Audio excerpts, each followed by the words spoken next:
बिस्मिल्लाहिर्रहमानिर्रहीम। अस्सलामुअलैकुम नाजरीन, मैं आपका मेज़बान ज़हीर अहमद सहू।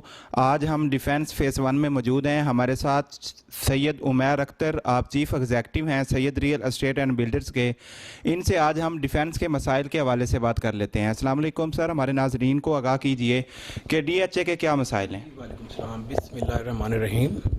सबसे पहले तो भाईजान मैं बात करना चाहूँगा कि हमारे रियल एस्टेट सेक्टर में जो है वो एक DHA में डाटा माफिया है जो हमारे डीलर्स कम्युनिटी की मेहनत को ज़ाया करते हैं, और ये सबसे बड़ा एक काम है जो हमें DHA एसोसिएशन को करना चाहिए। लेकिन हमारी जो DHA की एसोसिएशन है वो इसके मुताबिक काम नहीं कर रही है, और डाटा जितना भी है वो डाटा लीक होता है DHA से, और DHA को चाहिए है कि इसको कंट्रोल करे। लेकिन उनमें ऐसी कोई चीज़ नहीं है कि जो इसको कंट्रोल कर सकें। पिछले 2-3 सालों से ये काम तेज़ होता जा रहा है, और DHA एसोसिएशन को चाहिए कि इसको ज़रा क्लियर किए करें। इसके अलावा भाईजान बात यह है, मैं अपने डीलर कम्युनिटी से कहूँगा कि हमारे इस वक्त जितने भी भाई काम कर रहे हैं उनको चाहिए कि इस वक्त गवर्नमेंट ने जितनी भी रिलैक्सेशन दी है वो ऐसी रिलैक्सेशन है कि इसमें आने वाले दिनों में रियल एस्टेट का काम बेहतर से बेहतर होगा इंशाल्लाह। और हमें चाहिए कि हम इसमें बजाय कोरोना के डर से घर से बाहर ना निकलें, हमें चाहिए कि हम इसमें बाकायदगी से अब 4-5 महीने जो हम डीलर कम्युनिटी ने बर्दाश्त किए हैं उसको अब ये चाहिए कि डीलर कम्युनिटी अब आगे उठे और इस बिज़नेस को मज़ीद बढ़ाए। इन्वेस्टर भी बाहर आ रहे हैं, इसके अलावा और भी जितने क्लाइंट्स हैं, जेन्युइन बायर्स हैं, वो भी बाहर आ रहे हैं अब, और परचेजिंग करने के लिए बिल्कुल एग्री हैं।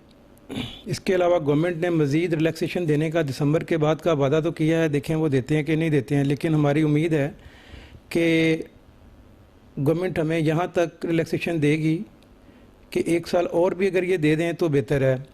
तो गवर्नमेंट से भी हमारी इल्तिजा है, वज़ीर आज़म से भी हमारी अपील है कि जनाब वो इसको 1 साल मज़ीद as it is stamp duty और जितने भी इन्होंने टैक्सेस कम किए हैं वो एज़ इट इज़ इसको चलने दें। ये हमारी गवर्नमेंट से, वज़ीर आज़म से, और जितने लोग हमारे रियल एस्टेट सेक्टर को गवर्नमेंट में देख रहे हैं उनसे हमारी ये इल्तिजा है कि इसको एज़ इट इज़ रहने दें। इसके अलावा भाईजान हमारा जितना भी यहाँ पे इस वक्त काम हो रहा है DHA में, एसोसिएशन मेरी नज़र में तो कोई काम नहीं कर रही। अगर एसोसिएशन कोई काम कर रही होती तो आज डाटा माफिया इतना मुतहरक ना होता जितना आजकल हुआ है, जिसकी वजह से जो हमारे डीलर्स भाई हैं डेली वेजेस पे जो पैसे कमा रहे होते हैं उनका नुकसान होता है, जिसकी वजह से हमें काफ़ी मुश्किलात का सामना करना पड़ता है।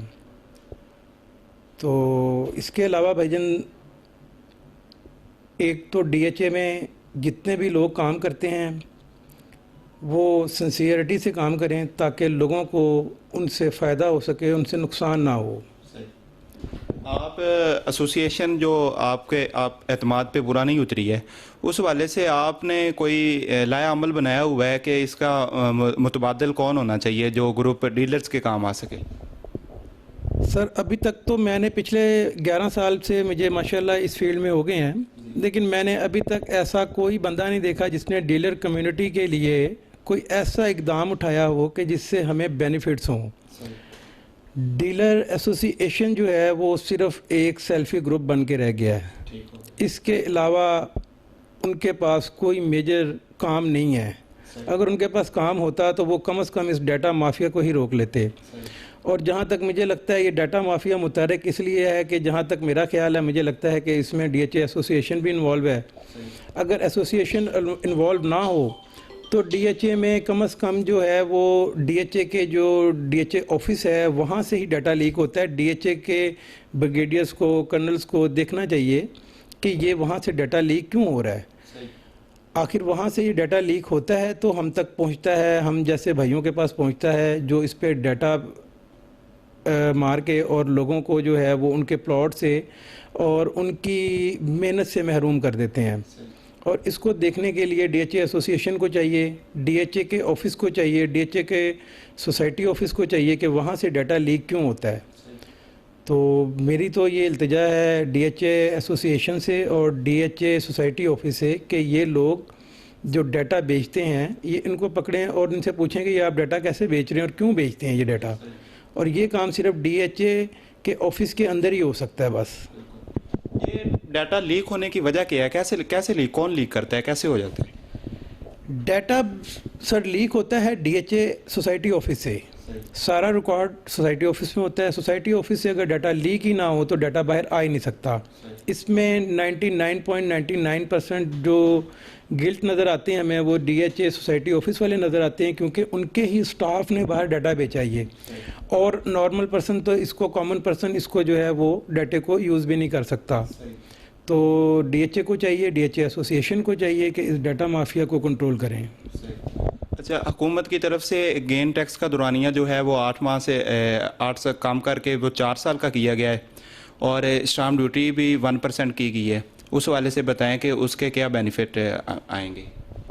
बिल्कुल जी, गवर्नमेंट ने एक तो गेन टैक्स कम किया है, उसके अलावा इन्होंने जो CVT स्टैम्प ड्यूटी 5% थी उसको लेस देन करके उन्होंने 1% किया है। 1% से बेनिफिट्स ये होंगे कि मार्केट में डेली वेजेस पे सेल परचेज़ होगी, उसमें ट्रांसफ़र के एक्सपेंस कम हो जाते हैं और इन्वेस्टर को भी बेनिफिट्स होते हैं। इन्वेस्टर अपने पैसे लगाता है और उसको डेली वेजेस में आते हैं। यही से 4 से 5 लाख रुपए जो इस वक्त CVT स्टैम्प ड्यूटी की मद में प्लॉट की ट्रांसफ़र में कम हो रहे हैं, उससे बेनिफिट्स मज़ीद आने वाले वक्तों में और नज़र आएंगे इंशाल्लाह। तो आने वाले वक्त में आप क्या देख रहे हैं? मार्केट पाकिस्तान की मईशत को रियल एस्टेट सेक्टर कहाँ लेकर जाएगा? पाकिस्तान की माशियत जो है वो रीढ़ की हड्डी जो है ना वो रियल स्टेट है। रियल स्टेट अगर इसको गवर्नमेंट को चाहिए कि इसको देखें, हमारी रियल स्टेट को देखने के लिए गवर्नमेंट, और यहाँ पे गवर्नमेंट में कोई करता धरता नहीं है, इसका कोई सानिया नहीं है। एसोसिएशन के अलावा DHA का जितने भी पाकिस्तान में डीलर्स हैं, जितने भी पाकिस्तान में रियल एस्टेट का काम करने वाले हैं, उनको गवर्नमेंट की तरफ से कोई ऐसी रिलैक्सेशन नहीं दी गई है कि जिसकी वजह से वो लोग सिक्योर हों। गवर्नमेंट को चाहिए कि एक तो हमारी डीलर कम्युनिटी की जो परसेंटेज है वो 2% करे, और इसके लिए बाकायदा जो है वो डीलर एसोसिएशन ने एक एप्लीकेशन भी दी हुई है गवर्नमेंट को। देखें वो उस पर क्या करते हैं, लेकिन गवर्नमेंट को चाहिए कि रियल एस्टेट सेक्टर को काफ़ी हद तक देखें ताकि जाके इसमें लोगों को काफ़ी रोज़गार लगा हुआ है, ताकि हमारे जितने भाई यहाँ पे काम कर रहे हैं कोई बेरोज़गार ना रहे। हमारे साथ सैयद उमैर अख्तर बात कर रहे थे। आप DHA के मसाइल और हुकूमत की तरफ से जो पैकेज दिया गया उस हवाले से आगाह कर रहे थे। इसी के साथ कैमरामैन अब्दुल्ला सुल्तानी और ज़हीर अहमद सहू को इजाज़त दीजिए। अल्लाह हाफिज़।